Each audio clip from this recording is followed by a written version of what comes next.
ಅದರಲ್ಲಿ ಆಮೇಲೆ ಅವರು ಭೌತಿಕ ವಾರ್ಷಿಕ ಅಂಬೇಡ್ಕರ್ ಭವನಕ್ಕೆ ಕೊಟ್ಟ ಮೇಲೆ ನೀವು ಎಲ್ಲಿ ಇದು ಮಾಡ್ತೀರ ಅಲ್ಲಿ ಇದು ಮಾಡ್ತೀವಿ. ಬೇಕಾಗಿರೋಂಥದ್ದು ಅಷ್ಟೇ. ತುಂಬಾ ಖುಷಿ ಆಯ್ತು. ಈಗ 1 ವೀಕ್ ಟೈಮ್ ತಗೊಂಡಿದ್ದಾರೆ ತಾಲೂಕು ಆಡಳಿತ ಅಂತ ಅಂದ್ರೆ 1 ವೀಕ್ ನಾನು ಏನ್ ಮಾಡ್ತೀನಿ, ಅದು 1 ವೀಕ್ ಅಂತಿದ್ದೆ ನಾನು, ಇವತ್ತು 1 ವೀಕ್ ಅನ್ಕೊಂಡಿದ್ದೆ. ಬಟ್ ಅದು 15 ಡೇಸ್ ಬೇಕಂತೆ. ಅಂದ್ರೆ ಅದು ಇದರಲ್ಲಿ ಪಂಚಾಯತಿಯಲ್ಲಿ ರೆಸೊಲ್ಯೂಷನ್ ಆಗಿ ಅಂದ್ರೆ ವೆಲ್ ಅಂಡ್ 1 ವೀಕ್ ಸಭೆಯಾಗಿ ಮಿನಿಮಮ್ ಇದು ಸಭೆ ನಡೆಸಕ್ಕೆ 15 ಡೇಸ್ ಅಡ್ವಾನ್ಸ್ ಮೀಟಿಂಗ್ ನಡೆಸ್ಕೊಳ್ತಾರೆ. ಅವ್ರು 15 ಡೇಸ್ ಅದಾದ್ಮೇಲೆ ಅವ್ರು ರದ್ದು ಮಾಡಿದ ತಕ್ಷಣ ನನಗೇನು ಬೇಡ, ನನಗೇನು ಟೈಮ್ ಏನು ಬೇಡ, ನಾನು ಆಲ್ರೆಡಿ ಸ್ಕೆಚ್ ರೆಡಿ ಮಾಡಿದ್ದೀನಿ. ನಾನು ಅದನ್ನು ಡಿ ಸಿ ಅವ್ರು ಕಳಿಸ್ಕೊಟ್ಟು ಗೌರ್ಮೆಂಟ್ ಅದಕ್ಕೆ ಆಲ್ರೆಡಿ ಡಿ ಸಿ ಮಾಡಿದಾರಂತ ಇದು. ಬಟ್ 100% ನಾನು ಹೇಳ್ತೀನಿ, ದಟ್ ಈಸ್ ಅದು ಅಂಬೇಡ್ಕರ್ ಭವನಕ್ಕೆ ಮೋಸ್ಟ್ ಸೂಟೇಬಲ್. ಈಗ ತಾಲೂಕು ಆಡಳಿತಕ್ಕೆ ಭೇಟಿ ಕೊಟ್ಟಿದ್ದ ವಿಚಾರ ಏನು ಅಂತ ಸರ್, ನಮ್ಮ ದಲಿತ ಸಮುದಾಯನೇ ಅದು ನಮ್ಮ ವಾಲ್ಮೀಕಿ ಸಮುದಾಯ ದಲಿತ ಸಮುದಾಯನೇ. ಅಂಬೇಡ್ಕರ್ ಅವ್ರ ಪ್ರತಿಮೆಗೆ ನೋಡಿ, ಹುಡುಗರೆಲ್ಲ ಸೇರಿ ಅಂಬೇಡ್ಕರ್ ಅವ್ರ ಪ್ರತಿಮೆನ ಹಂಸಂದ್ರ ಗ್ರಾಮದಲ್ಲಿ ಇಟ್ಟಿದ್ದಕ್ಕೆ ವಾಲ್ಮೀಕಿ ಸಮುದಾಯದವರು ಈ ಹುಡುಗರನ್ನೆಲ್ಲ ಹೊಡೆಯಕ್ ಬಂದು ಅಂಬೇಡ್ಕರ್ ಪ್ರತಿಮೆ ಕೆಡವಕ್ ಬಂದಿರೋಂಥ ವಿಚಾರಕ್ಕೆ ಸಂಬಂಧಪಟ್ಟಂಗೆ ಇಡೀ ಸಮುದಾಯ, ಇಡೀ ಗೌರಿಬಿದನೂರು ತಾಲೂಕು ತಲೆ ತಗ್ಸುವಂತ ವಿಚಾರ. ಇದಕ್ಕೆ ಸಂಬಂಧಪಟ್ಟಂಗೆ ಯಾವ್ದಾದ್ರು ಆಶ್ರಮ ಯಾವ್ದೋ ಕೃಷ್ಣ ಯಾವ್ದೋ ಮಾಡ್ಕೊಂಡಿದ್ದಾರೆ ಅದೇ ಜಾಗದಲ್ಲಿ. ಶನಿಮಹಾತ್ಮ ಅಲ್ರಿ, ಶನಿಮಹಾತ್ಮ ಯಾರಣ್ಣ? ಶನಿಮಹಾತ್ಮ ಅಲ್ಲ, ಶನಿಮಹಾತ್ಮಗೋಸ್ಕರ ಅಂಬೇಡ್ಕರ್ ಅವ್ರನ್ನ ವಿರೋಧ ಮಾಡ್ತಾರೆ ವಾಲ್ಮೀಕಿ ಸಮುದಾಯದವ್ರು. ಅಂದ್ರೆ ಎಷ್ಟು ದುರಂತ ಇದು. ಶನಿಮಹಾತ್ಮ ಟ್ರಸ್ಟ್ಗೆ ಅಲ್ಲಿ ಜಾಗ ಕೊಡಬೇಕು, ಅಂಬೇಡ್ಕರ್ ಭವನಕ್ಕೆ ಬೇಡ, ಅಂಬೇಡ್ಕರ್ ಸ್ಟ್ಯಾಚ್ಯೂಗೆ ಬೇಡ, ಅಂಬೇಡ್ಕರ್ ಪ್ರತಿಮೆಗೆ ಬೇಡ ಅಂತ ಹೇಳ್ಬಿಟ್ಟು ಶನಿಮಹಾತ್ಮ ಟ್ರಸ್ಟ್ಗೆ ಅಲ್ಲಿರುವಂತ ನಾಯಕ ಸಮುದಾಯದವರು ದಲಿತ ಸಮುದಾಯದವ್ರ ಮೇಲೆ ಹಲ್ಲೆ ಮಾಡೋದಕ್ಕೆ ಮುಂದಾಗಿರೋಂಥದ್ದು.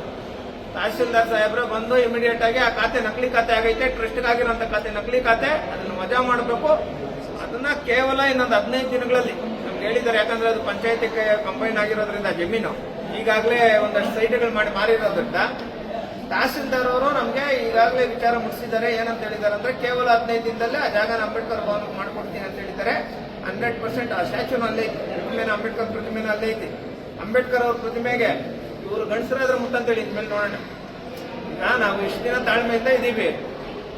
ಅಂಬೇಡ್ಕರ್ ಅವ್ರ ವಿಚಾರವಾಗಿ ಬಂದ್ರೆ ಸುಮ್ಮನೆ ಇರ್ಬೇಕಾ? ಇವ್ರು ಗಂಡಸರಾದ್ರೆ ಮುಟ್ಟಿ ನೋಡೋಣ. ನಮ್ಮ ಸಮುದಾಯಗಳು, ನಾಯಕ ಸಮುದಾಯ, ವಾಲ್ಮೀಕಿ ಸಮುದಾಯ, ನಮ್ಮ ಸಮುದಾಯ ಅಂತ ಹೇಳ್ಬಿಟ್ಟು ನಾವು ಎಲ್ಲಾ ವಿಚಾರಗಳಲ್ಲಿನೂ ನಿಮ್ ತಲೆ ಬಗ್ಸ್ಕೊಂಡ್ ಬರ್ತಾ ಇದ್ರೆ ನೀವು ಅಂಬೇಡ್ಕರ್ ಅವ್ರ ವಿಚಾರಕ್ಕೆ ಕೈ ಹಾಕ್ತೀರಾ? ಹಂಸಂದ್ರ ಗ್ರಾಮದಲ್ಲಿ, ಗೌರಿಬಿದನೂರು ತಾಲೂಕು ಹಂಸಂದ್ರ ಗ್ರಾಮದಲ್ಲಿ ಯಾವುದೇ ಕಾರಣಕ್ಕೂ ಸುಮ್ಮನೆ ಬಿಡುವಂತ ವಿಚಾರ ಅಲ್ಲ ಸರ್. ಅಂಬೇಡ್ಕರ್ ಅವ್ರ ವಿಚಾರವಾಗಿ ಯಾರೇ ಬಂದ್ರು ಸುಮ್ಮನೆ ಇರಲ್ಲ. ತುಂಬಾ ಮನಸ್ಸಿಗೆ ನೋವಾಯ್ತು. ಅದಕ್ಕೆ ಸಂಬಂಧಪಟ್ಟಂಗೆ ಬಂದ ತಹಸೀಲ್ದಾರ್ ಅವ್ರ ಹತ್ರ ಮಾತಾಡಿದ್ವಿ. ಅವರೊಂದಷ್ಟು ಟೈಮ್ ತಗೊಂಡಿದ್ದಾರೆ. ಅಂಬೇಡ್ಕರ್ ಭವನ ಅಂತೈತೆ, ಅಂಬೇಡ್ಕರ್ ಅವ್ರ ಪ್ರತಿಮೆ ಹಂಸಂದ್ರ ಗ್ರಾಮದಲ್ಲಿ ಅದ್ದೂರಿಯಾಗಿ ಮಾಡ್ತೀವಿ. ಅವ್ರು ಯಾರೋ ತಡೀಲಿ ಸರ್, ನೋಡೋಣ. ಅದೇ ಹಂಸಂದ್ರ ಗ್ರಾಮದಲ್ಲಿ ದೇವಸ್ಥಾನ ಪ್ರವೇಶ ಇಲ್ಲ ಅಂತ ಹೇಳ್ಬಿಟ್ಟು ಸ್ಥಳೀಯ ಗ್ರಾಮಸ್ಥರು ಇದು ಮಾಡ್ತಾ ಇದಾರೆ. ಇದ್ರ ಬಗ್ಗೆ ಯಾಕೆ ಇದ್ರ ಬಗ್ಗೆ ನಾಯಕ ಸಮುದಾಯದ ಮುಖಂಡರು ಮಾತಾಡಲ್ಲ? ದಲಿತರಿಗೆ ದೇವಾಲಯ ಪ್ರವೇಶ ಇಲ್ವಲ್ಲಪ್ಪ, ಯಾಕೆ ನಾಯಕ ಸಮುದಾಯದವ್ರು ಮಾತಾಡಲ್ಲ? ನಾವೇ ಹೋಗಲ್ಲ ದೇವರುಗಳಿಗೆ. ಆ ಶನಿಮಹಾತ್ಮ ಅವನ್ಕ ನಮ್ಗೆ ಏನ್ ಸಂಬಂಧ? ಈಗ ಶನಿಮಹಾತ್ಮಕ್ಕೂ ನಮ್ಗೆ ಏನ್ ಸಂಬಂಧ? ಅವನ್ ಜಾಗಕ್ಕೆ ಹೋದ್ರ ಅವ್ನ ದೇವಸ್ಥಾನಕ್ಕೋಸ್ಕರ ಅಂದ್ರೂ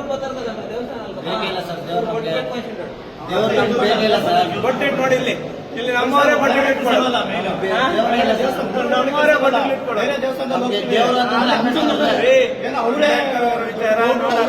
ದೇವಸ್ಥಾನ ನಮ್ ಪ್ರವೇಶನ ಬಿಡೋಣ, ಅಂಬೇಡ್ಕರ್ ಭವನ ಮಾಡ್ಕೊಡ್ಲಿ ಸಾಕು.